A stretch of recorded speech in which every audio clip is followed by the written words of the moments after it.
Hey, Izzy, I'm sure you guys showed up a little later to the park, but just what does a day like this pregame look like for you guys, given all the baseball last night? I think we just treat it like a day game, 1 o'clock Sunday day game in the regular season. Get into work, just get the bodies going. But a tough game overall last night, but got to flush it and find a way to get the bodies going for today. And yeah, just treat it like a Sunday 1 o'clock game. You guys have had a pretty loose clubhouse all year before games. What is kind of the vibe in there with the team? Same vibe. Guys are playing cards, messing around already. So, they do a good job of keeping everything loose, and yeah, nothing really changes. About 6 rows back on your far right, Isiah. Oh, sorry. Hey, Isiah, you're one of several key players who have come over to this team in the middle of the season and have been counted on for some big moments in the postseason.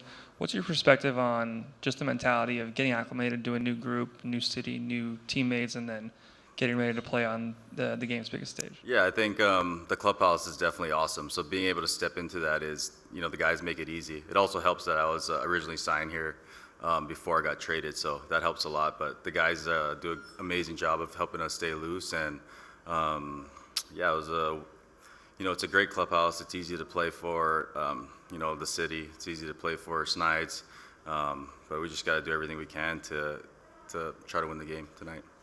Up front on your right, Mr. Hill. Skipper, what are some of the lessons learned so far in this series that will really help you not only in this series but in the long run? Just the magnitude of every out. I think the magnitude of every out. Base running mistakes, swinging at bad pitches. Everything matters in this type of series, and I feel like in the World Series everything is magnified. So just making sure that everybody stays within ourselves, but every out is huge. And the row behind, Ron.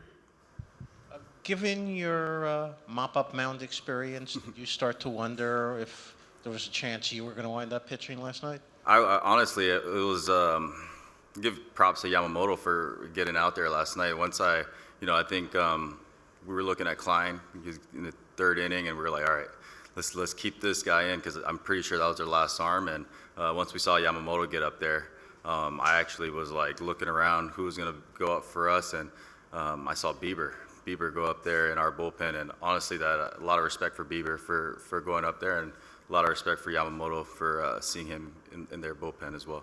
Did you start thinking that after Bieber you might? I was thinking before him that someone was going to go out. I thought someone was going to go out on their side first, and then I seen Yamamoto, so then I was like, all right, definitely not me. But there was a point where I was like, we might see two position players in the World Series going back and forth. Up front on your left, JP. You guys got through the game last night with 2 catchers. The Dodgers made Will wear it for 18 innings. As somebody who's moved around the field quite a bit, can you compare just the physical toll of playing catcher for that long compared to anything else? Yeah, I mean, when I caught, I felt it after the 7th inning. So for Will to be back there all 18, I mean, that was very impressive, and that's why he's one of the the top catchers in the league, and he proves it day in and day out. So a lot of props to him, and Kirky's done a great job, and Heineman came in for I think 7 innings. I thought he was in there for 3, but I actually looked and it was 7. I thought I played 9 innings, and then they said I played 12. So it was it was an impressive game from the backstops to be able to catch that long. A few rows back, Gabe.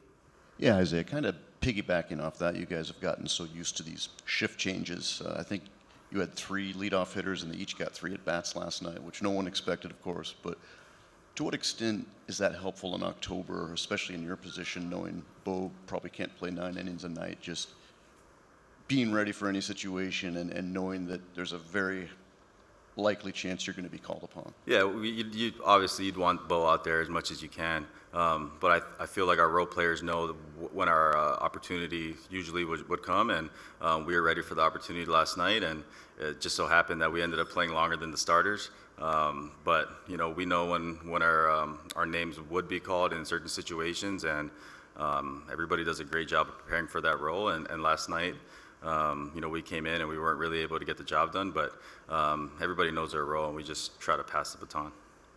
Shy. Izzy, you've mentioned base running a couple times. You had the play at third. What in a game like that? How much does the desire to kind of push and kind of put an end to it, play into aggressiveness, and what's the balance between sort of pushing too far and then having the right level of aggressiveness? Yeah, that one's a game of inches right there. I felt like that was a turning point of the game, in my personal opinion. I felt like it was the right play to go. In hindsight, I probably should have just kept running, because if Freddie catches the ball, he tags me out in a double play anyway. Tommy made an incredible play, and by him making that throw, I felt like the momentum shift. But I don't think I did anything wrong on that play. I thought I made the right read. In the World Series, you got to win the game. So I was out there playing to win, and just so happened that Tommy made an incredible play, and I felt like that shifted the momentum in their favor. But to make the second out and not the first or third, I thought it was the right read, and I'll make that I'll go every time. It just so happened to not work out, and Tommy made that huge play, and I felt like it was a big momentum shifter. And just when you mentioned seeing Bieber and the respect you have for him when he goes out to the bullpen there, is there a part of you and your teammates thinking, we can't let our starter tomorrow end up in this game because then we're really chasing it tomorrow? How does that impact how you're playing maybe in the moment? I feel like our mentality as a team has always been next man up, so the next guy would have been ready. If Bieber was to pitch yesterday, someone would have stepped up today. So I don't think anybody questioned anything of that nature, just because of the way our team responds as a whole. You could have seen Seabass start the game, or I don't know who else, but I'm sure someone would have stepped up, and that's kind of been the motto all year, is next man up. So even with George, we don't know what's happening yet, but whatever goes on, it's always been next man up. Second row right in the middle. Isiah, there was a group of players that started the game and a group of players that ended the game, and a lot of those guys on many occasions this year came through with big base hits. Did you feel like there's an extra sense of disappointment among that group, and did you find yourself at night thinking, if this little thing would have went right, or this little thing, we would have won this game? Yeah, I think that's the thing. The special thing about this group is, when we switch the lineup or we flip the lineup, we expect to get the job done. We weren't able to get the job done last night, and yeah, going to bed last night, I definitely thought that the play Tommy made was huge. So that one kind of bugged me a little bit, but you got to flush it, and there's a new game today. But I thought that was a huge play by Tommy. A couple last questions. Anything else? We'll finish with Shy. You mentioned not knowing yet about George. Just what was that like seeing him leave the game, and describe a little bit the impact you've seen him have this postseason? Yeah, I mean, George has been incredible in his career in the postseason, probably a postseason Hall of Famer. So for him to go down, that hurt, just because, we've known the type of moments that he's capable of. So that definitely hurt. But, Ty France steps in, and he's an all-star. So it's as much as it hurts, we got a lot of depth, and we're going to rely on that this whole series. So, as much as, we would love to have George, we trust the next guy.